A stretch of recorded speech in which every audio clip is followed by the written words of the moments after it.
On my second career, early in the history of CG animation, before the historic release of Pixar's Toy Story.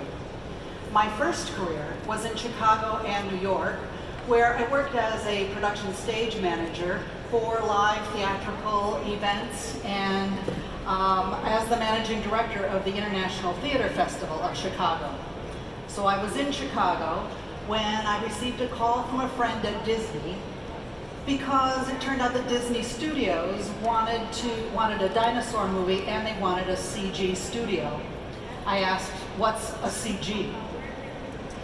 I left Chicago for what was described as a 6-month test, and I started work with a team that included leaders from Disney's historically fabled storytelling and traditional animation pipeline, veteran live-action visual effects producers, live-action camera operators, stop-motion animators, and rocket scientists, actual rocket scientists, and me, a theater producer who didn't understand the term a shot.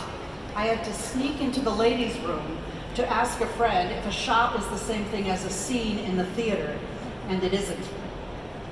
It didn't really matter that none of us had a background in what we were about to undertake at that time. No one had the background to do what we wanted.